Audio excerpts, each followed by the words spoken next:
Please welcome Representative Kim Schrier, a Democrat from Washington State, pediatrician, and member of the House Energy and Commerce Subcommittee on Health. Welcome, Congresswoman. Nice to be here. Thanks so much. Thank you so much. Are you really the first pediatrician in Congress? I sure am. Oh my gosh. Pediatricians are generally pretty happy in their jobs, so it takes desperate times, real motivation to step out of out of a place where everybody loves you, right? Right. You're taking care of their children, the grandparents love you, to this environment. You've not gotten a Rising Sun Award, have you? No. In fact, I don't know how you put energy and commerce together with travel and foreign policy, but that is very cool. Let's talk about your work and as you navigate all of the changes about to happen on Monday at noon and a new cabinet, a majority of the Republicans, a narrow majority in the House, Speaker Johnson, what are your worries? Well, I've never been in the House in this position of being with the White House, the Senate, and the House all controlled by the same party and not my party. So I'm not completely sure what to expect. We got a little taste a few weeks ago when we voted to fund the government, the continuing resolution until March, where we were able to exercise some significant power, and that unless there is unanimity with my colleagues, my Republican colleagues in the House, we're going to have leverage that can be, I think, quite protective. I mean, this is my perspective because I may not be the same party as half of you. I guess my big concern, and I think my Republican colleagues' big concern as well, is how much of our power will simply be taken away by executive orders, by centralizing everything with the executive branch, and that being enabled by the current Supreme Court. And I think that is what poses the biggest danger, is that we would lose a system of checks and balances. Supreme Court, healthcare, tie that together.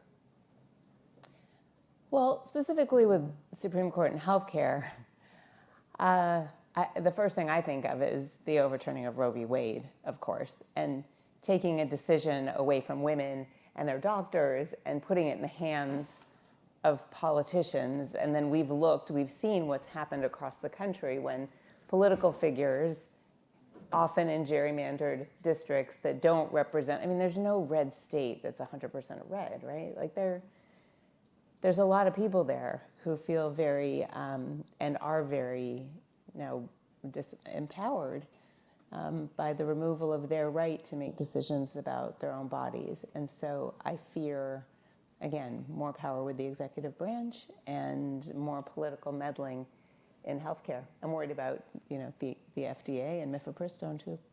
You have been on the front lines of healthcare, and so if a parent comes in with a young child and says, I have some real concerns about a vaccine, you tell them what?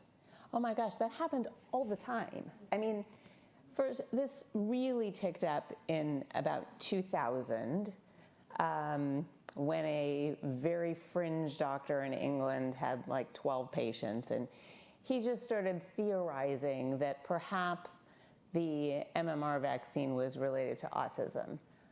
I mean, we're talking about 10 patients. It's not a study.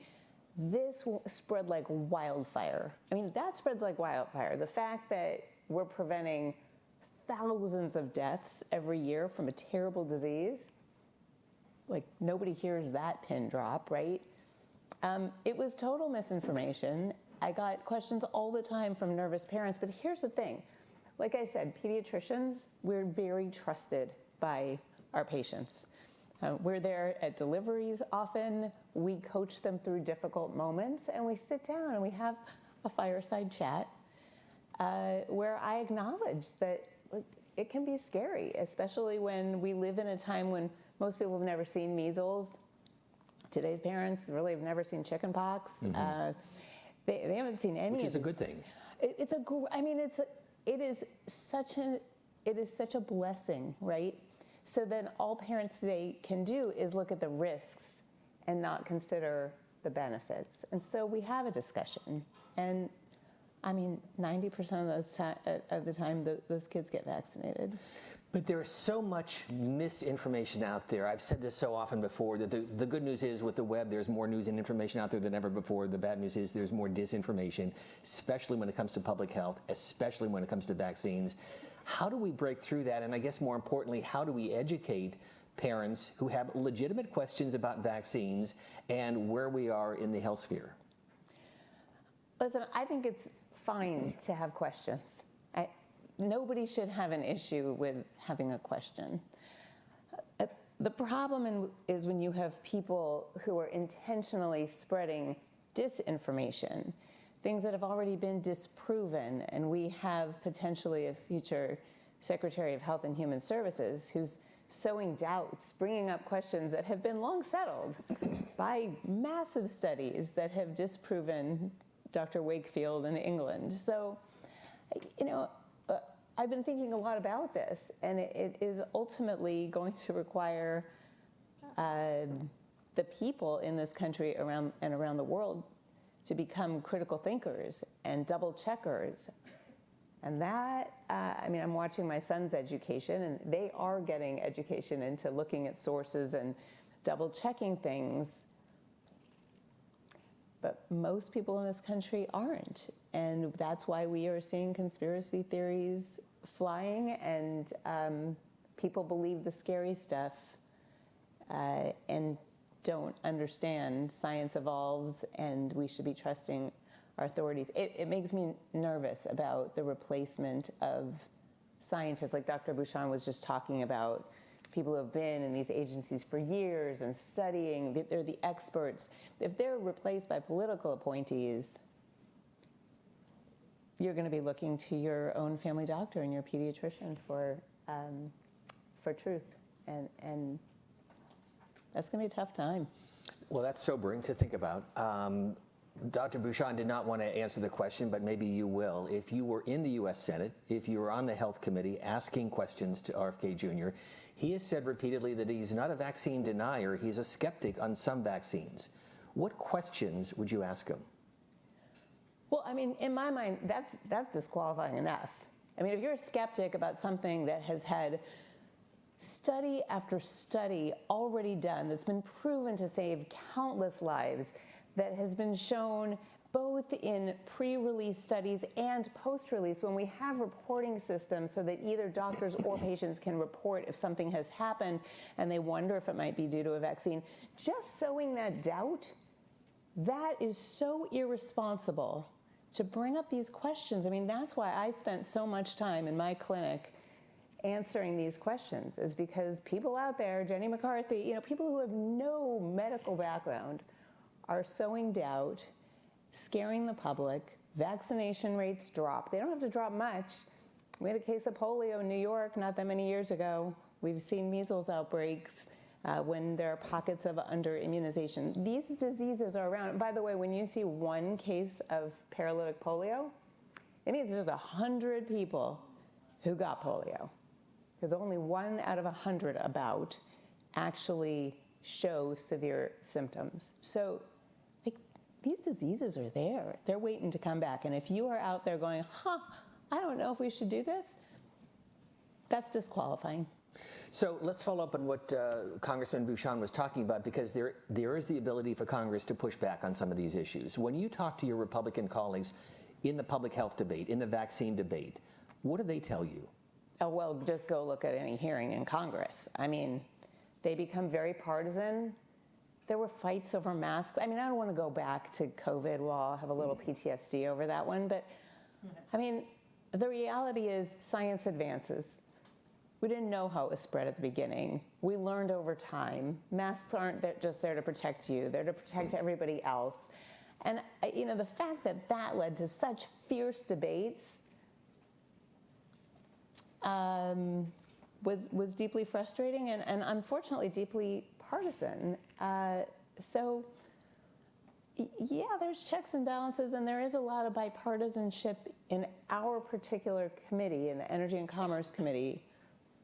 But facts are facts, and sometimes I think we just shouldn't have separate staff for each party, that we should have a set of staff, a set of facts that we all operate from, and then I think we would have a whole lot more agreement. So Sorry for that sobering Well, no, comment. because when you talk about COVID-19, we all lived through this, and it was a public health crisis. To your point, we didn't know a lot. Schools were shut down, businesses were shut down. It has forever changed an entire generation. Why did it become so political? As I reflect on this, I wished all along that the daily press conference had been kind of like a conversation with your doctor. I'm going to sit down in my white coat. The head of the CDC would be a perfect person. If Dr. Fauci would have been a perfect person to do this. A fireside chat with the American public. Here's what we know today. We're going to be learning more. But for now, here's what we're going to ask of you. And the recommendations might change, but let me tell you why we're doing it. Like, to just have a frank conversation and not have chatter countering that sound advice and that trusted for decades advice by a president or by others spreading misinformation. We're also living at a time when people don't want to be told what to do. I mean, if you tried to put seatbelts in cars now, that would become a partisan fight. This is a tough time, and misinformation, disinformation, and kind of a sense of responsibility to our brothers and sisters in this country, I think has faded a bit. And the reminder that we love this country and we're founded on helping each other and living together and voting and discussing. I think we did need that reminder last night. It's all of our responsibilities to start looking out for our country and for one another. I want to come back to the vaccine, in particular the debate for children and for the elderly. But same question I asked Larry Bouchon as a surgeon, and for you as a pediatrician. You spent much of your adult life as a doctor dealing with young kids and families. You come to Washington. What surprised you the most? Well, You're smiling. I mean, I had good surprises and not so good surprises. Like, the great surprises, you saw me give Dr. Bouchon a hug. Like, we've worked together a lot. We have so much in common. We speak a common language. The goodness of people in this place and the camaraderie is surprisingly wonderful in many ways. You don't hear about most of us because I'm not on your Twitter feed. There's a lot of us like that. You can probably name 10 members of Congress, right? So, do you want to name them? No, I'm kidding. We all know. The tough part is that when you get into, whether it's the House floor, into a committee hearing, the Dems are on one side, the Republicans are on the other side, go back and forth. It's not a real, I wanted a roundtable conversation. Like, hey, what do you think about this? Let's bat these ideas around, as opposed to a 5-minute performative question and answer that doesn't really go deeper and deeper and deeper. And I think that is a frustrating part of Congress. I think if we had the roundtable chats and no cameras, we'd do a lot better. You wrote a bill on childhood vaccines, a new Congress. So what's the status of it? Well, so there are a couple of vaccine bills that I've done. In fact, when I came in, I was in the class of 2018. 2019, there were measles outbreaks across the country. And so my first bill was really combating vaccine misinformation, at least an attempt to do that. And that ended up getting incorporated into some of the big COVID packages. And boy, did we try. But it's very hard against the blowback of online misinformation. Most recently, I'm trying to expand the Vaccines for Children program. There's a program where children can get vaccinated for free. We all do better when we're all vaccinated. You've heard of herd immunity now, and we want to make sure that getting good health care and the basics of health care shouldn't matter Your financial status and zip code shouldn't matter. So this is getting more providers to participate in the Vaccines for Children program to get more kids immunized. This may be out of your wheelhouse, but the story the other day about the explosion of dementia over the next 20 to 30 years, and of course, something that this alliance is involved with, just from your perspective, again, you're a pediatrician, but when you see that, what are your thoughts? Oh, I am so scared about that. My dad has Alzheimer's. How's he doing?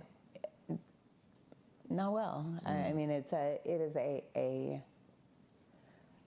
heartbreaking, like on a personal level, and it's also like, what are we going to do with all of these elderly people who need care and that will bankrupt the country? And I mean, one of the places where we deeply agree is we need more and more research into this disease, into what is going on, into